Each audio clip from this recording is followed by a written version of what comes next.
A new study showed that from the years 2007 to 2018, prices of actually hundreds of drugs rose many times faster than the rate of inflation. List prices on 602 medicines rose by 159%, or that would average out 9% annually. After discounts and rebates, net prices increased by 60%, or 4.5% annually.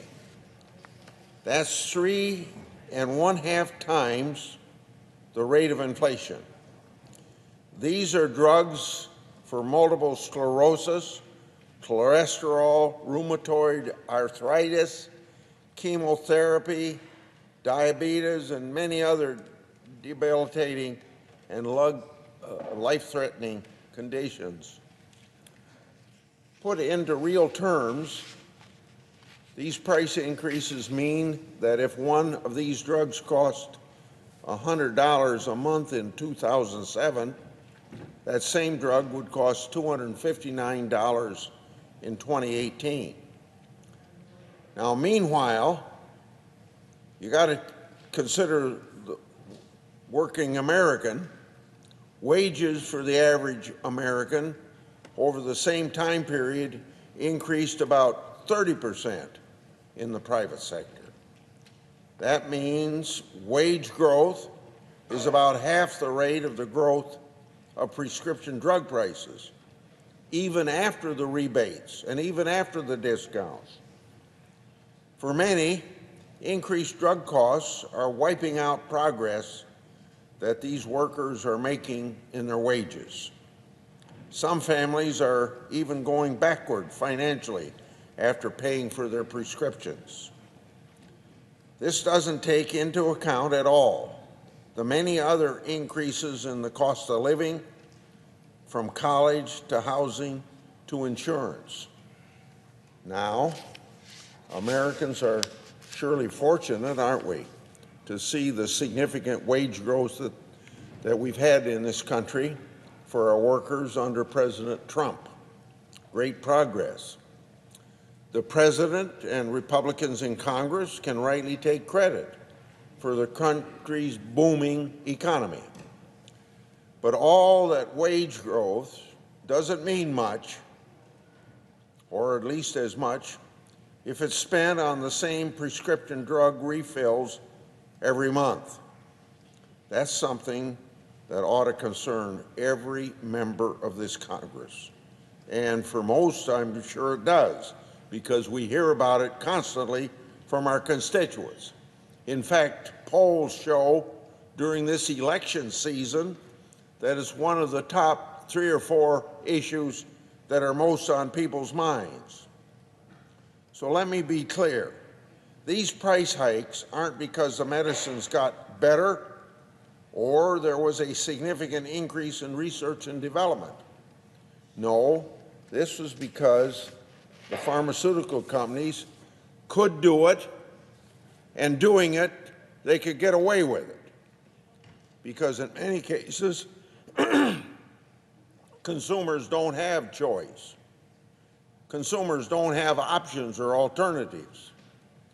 And that's because we don't have a healthy marketplace that drives costs down for pharmaceuticals. Right now, pharmaceutical companies can essentially charge Medicare whatever they want, and taxpayers don't have much recourse. Right now, every single working American who pays federal taxes is subsidizing Big Pharma's record profits through the drugs that the federal government pays for through various programs like Medicare and Medicaid. Now, there's got to be a solution for this situation, and Ranking Member Wyden and I are working to put some common sense back into this whole system of buying pills. In the Finance Committee, we've passed bipartisan legislation to put an end to unlimited corporate welfare for Big Pharma. The vote of that bill out of committee was 19-9, a bipartisan effort. And we're closer than ever to lowering drug prices for tens of millions of Americans, and these Americans have been crying for this help from Congress for quite a few years. But here we are. Big Pharma and its paid allies are out in force, trying to kill any reforms that might endanger their profit margins.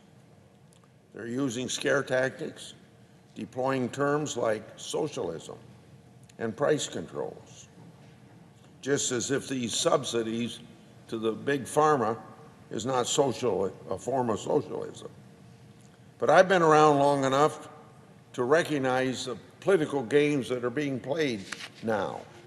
You see it quite regularly on the televisions, advertisements. So let's set the record straight. The last thing Big Pharma wants is a free market.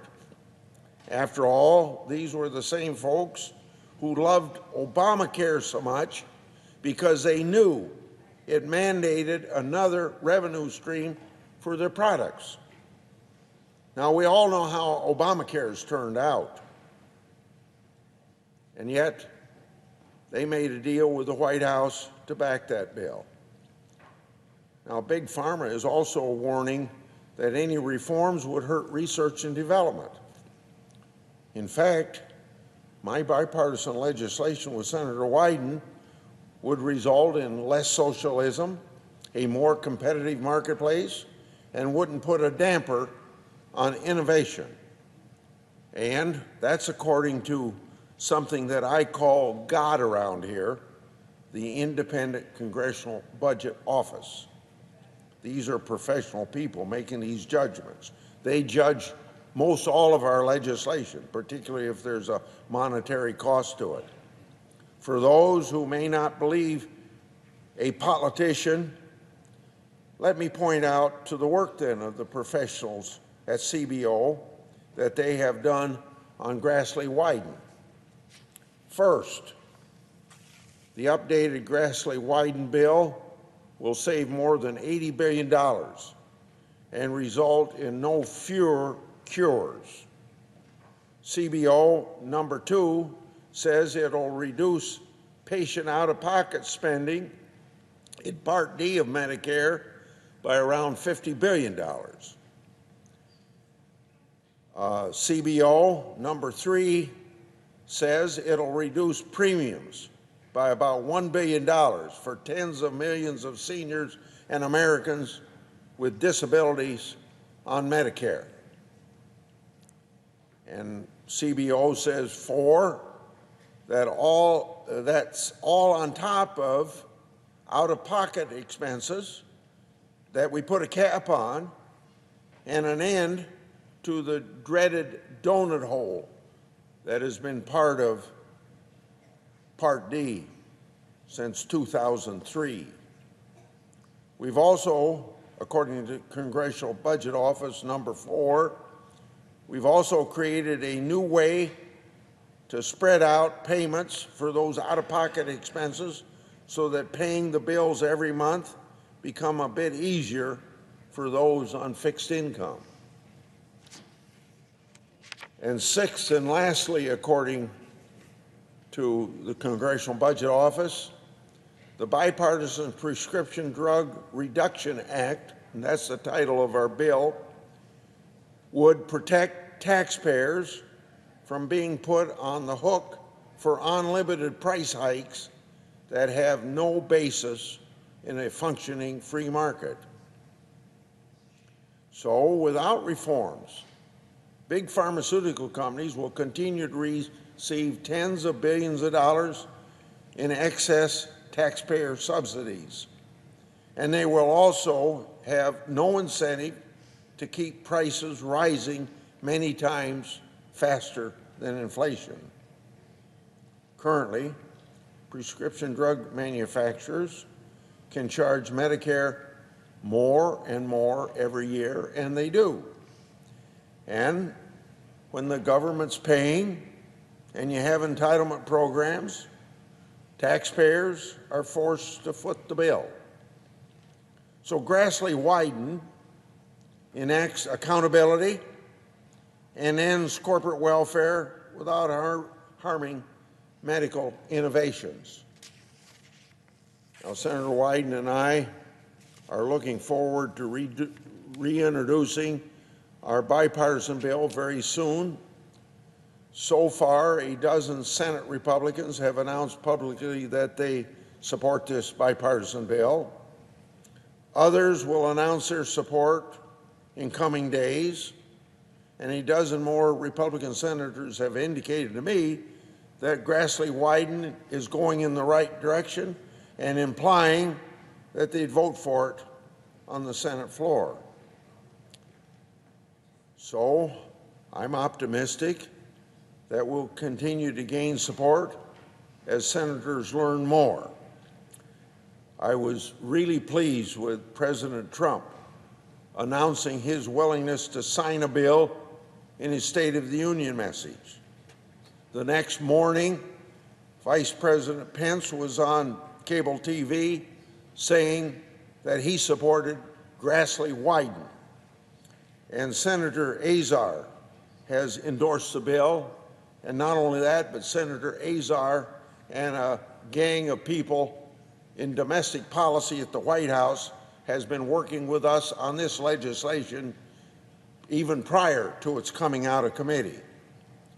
So with all of this work and with all this support, and with its interest on the part of the voter as being one of the 3 or 4 most prominent issues that's going to determine how people vote, it seems to me it deserves a vote on the Senate floor, and very soon. So I'm here today to urge my colleagues on both sides of the aisle, if they have any questions about this bill, to visit with me about it and how it will help all of our constituents. And the 6 points I made about the bill, based upon what the Congressional Budget Office said about it, isn't all that that bill does. There's a lot more to it. So we've all, I've read, maybe I better back up. I've read enough comments of my colleagues, that colleagues I haven't even talked to, has said what an important issue this is. So in one way or another, without even signing on to this bill, without even being on the Finance Committee, it seems like we've all pledged to lower prescription drug prices. So I think we should follow through on that pledge.